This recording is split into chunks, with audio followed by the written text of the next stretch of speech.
शुभ मध्याह्न विद्यार्थियों। तृतीय पाठ है, तीसरा पाठ हमने पढ़ लिया था, कंप्लीट कर लिया था। उसके बाद आज हम शुरू करेंगे चतुर्थ पाठ है, चौथा पाठ, जिसका नाम है कल्पतरुः, कल्प वृक्ष। देखिए, कल्प वृक्ष बहुत ही कम आपको मिलेंगे और यह सुना जाता है कि कल्प वृक्ष से हम जो भी इच्छा मांगते हैं, जो भी हमारे मन की इच्छा होती है, वह कल्प वृक्ष के द्वारा पूर्ण होती है। देखते हैं सबसे पहले पाठ परिचय में। प्रस्तुत पाठ वेताल पंचविंशति नामक कथा संग्रह से लिया गया है। प्रस्तुत पाठ वेताल पंचविंशति नामक कथा संग्रह से लिया गया है। ये कथा संग्रह का नाम है वेताल पंचविंशति। 25 कथाओं का संग्रह है ये। इसमें 25 कथाएं हैं, इसलिए इसका नाम रखा गया है वेताल पंचविंशति। और यह लिखी गई है, इसके लेखक हैं वेताल भट्टराव। वेताल भट्टराव, वेताल भट्टराव, जिसमें मनोरंजक एवं आश्चर्यजनक घटनाओं के माध्यम से जीवन मूल्यों का निरूपण किया गया है।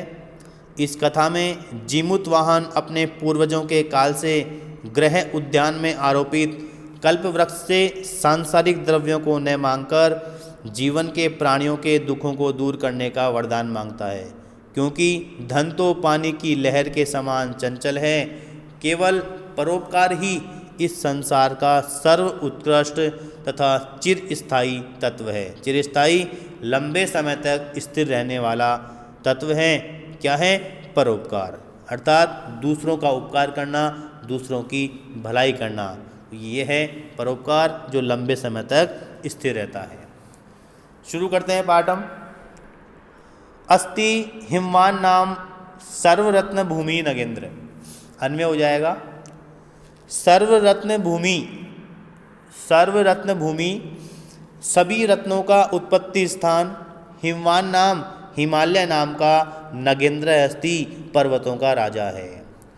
सभी रत्नों का उत्पत्ति स्थान हिमालय नाम का, पर्वतों का राजा है। तस्य सानोरूपरी, सानोहु प्लस ऊपरी, ऋत्व संधि से बन गया सानोरूपरी। तस्य सानोरूपरी विभाति कंचनपुरम नाम नगरम। तस्य सानोरूपरी, उसकी चोटी पर या उसके शिखर पर, विभाति सुशोभित होता है, कंचनपुरम नाम नगरम, कंचनपुर नाम का नगर। उसकी चोटी पर कंचनपुर नाम का नगर सुशोभित होता है।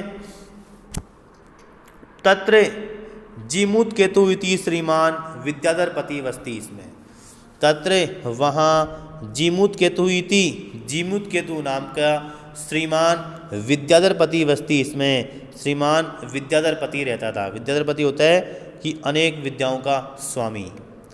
वहाँ जीमूत केतु नाम का श्रीमान विद्याधरपति रहता था।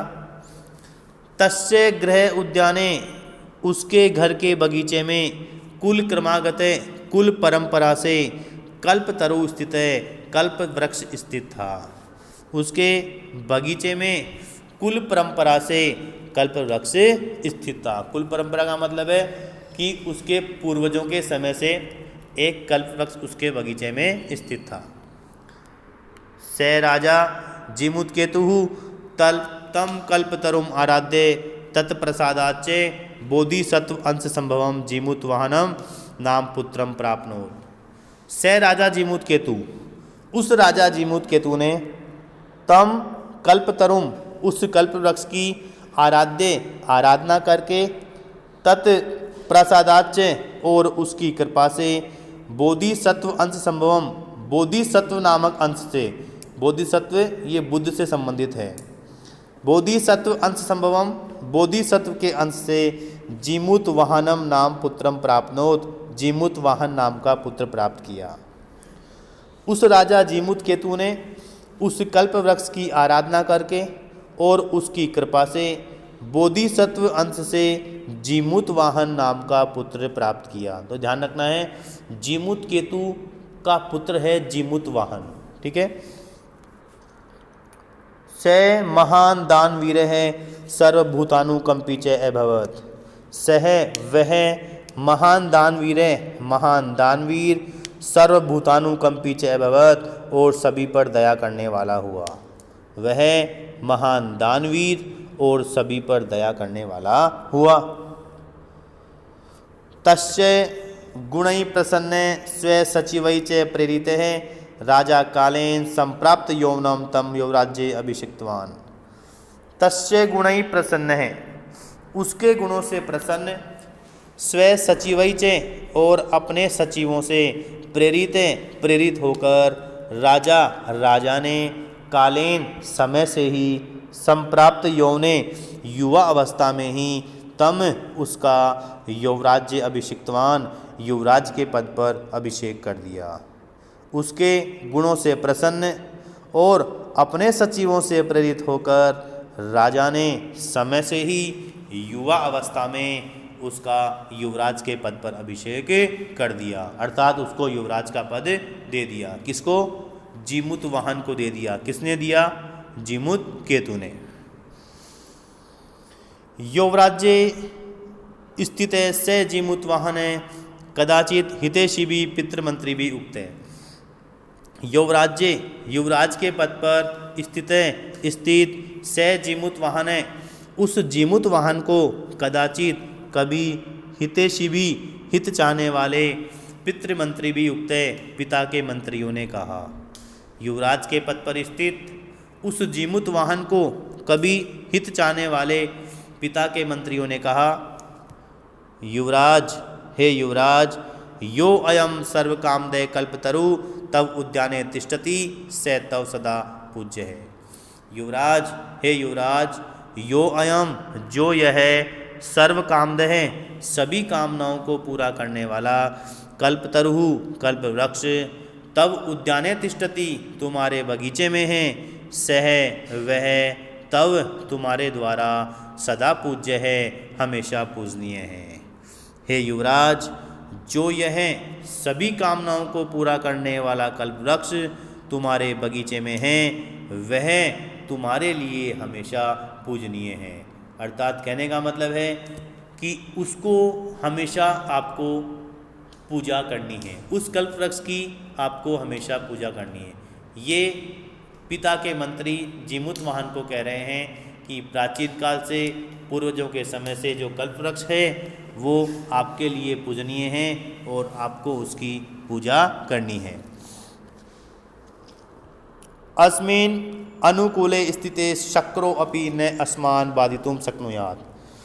अस्मिन् अनुकूल स्थिते, इसके अनुकूल स्थिति में होने पर, किसके? कल्प वृक्ष के। इसके अनुकूल स्थिति में होने पर शक्रो अपि, इंद्र भी, न अस्मान् बाधितुं शक्नुयात्, हमें बाधा नहीं पहुंचा सकता। इसके अनुकूल होने पर इंद्र भी हमें बाधा नहीं पहुंचा सकता। आकर्ण्य एतत् जीमूत वाहन अंतर्चिंत्यत। आकर्ण्य एतत्, यह सुनकर, जीमूत वाहन अंतर्चिंत्यत, जीमूत वाहन ने मन में सोचा। यह सुनकर जीमूत वाहन ने मन में सोचा। देखो क्या सोचा?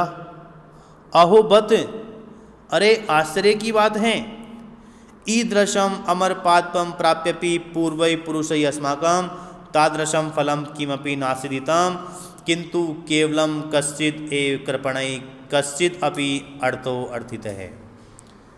ईदृशम अमर पादपम, ऐसा अमर पौधा, प्राप्यापि अपि, प्राप्त करके भी, पूर्वै पुरुषै अस्माकं, हमारे पूर्वजों ने, ऐसा अमर पौधा प्राप्त करके भी हमारे पूर्वजों ने, तादृशम फलम, वैसा फल, किम अपि, कुछ भी, नासिदितम, प्राप्त नहीं किया, किंतु केवलम, केवल, कश्चित् एव कृपणै, कुछ ही कंजूसों द्वारा, कश्चित् अपि अर्थो अर्थिते, कुछ ही धन मांगा गया।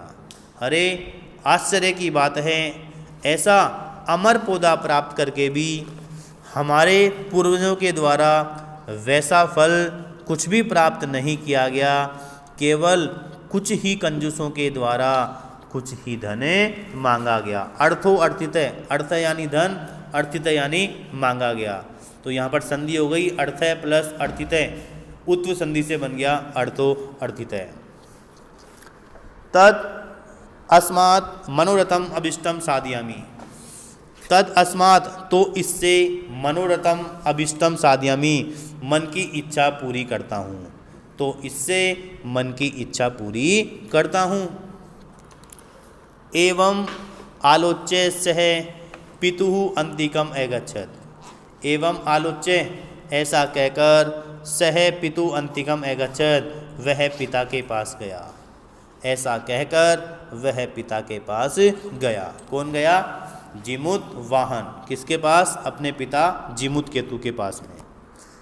आगत्य चे सुखम आसीनम पितरम एकांतम न्यवेदियत, आगत्य चे और आकर, सुखम आसीनम सुख से बैठे हुए, पितरम पिता को, एकांते न्यवेदियत एकांत में निवेदन किया, और आकर सुख से बैठे हुए पिता को एकांत में निवेदन किया। देखो क्या निवेदन करता है।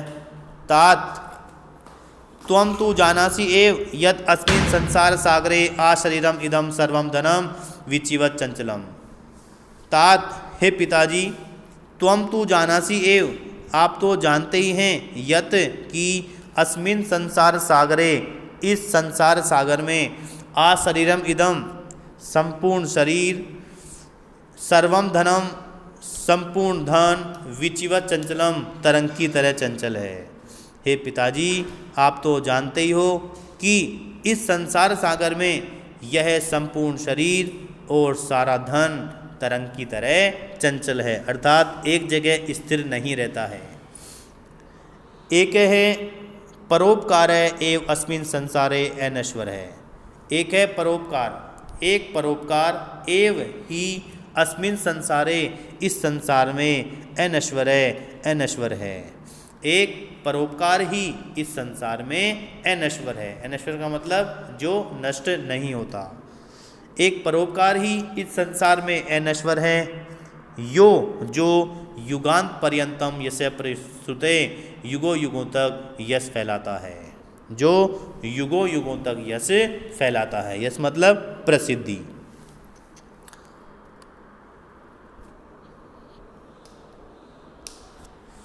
तत् अस्मात् अभिरीदृश्य कल्पतरु किमर्थम रक्ष्यते,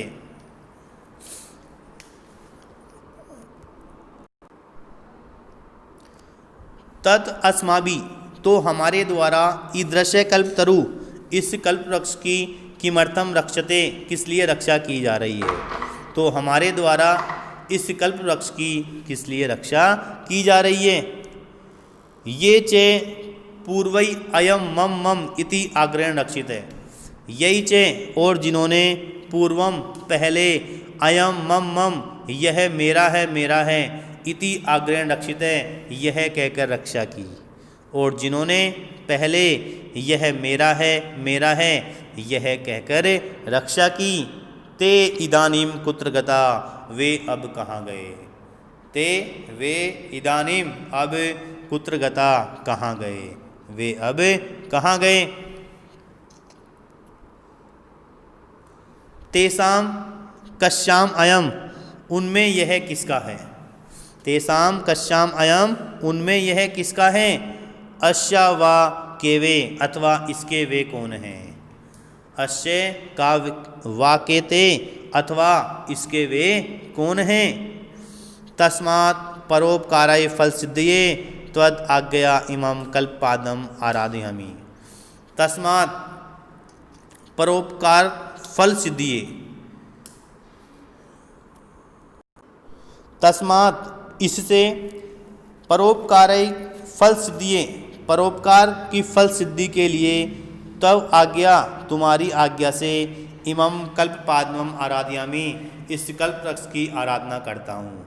इससे परोपकार की फल सिद्धि के लिए तुम्हारी आज्ञा से इस कल्प वृक्ष की आराधना करता हूँ, अर्थात इस कल्प वृक्ष की पूजा करता हूँ।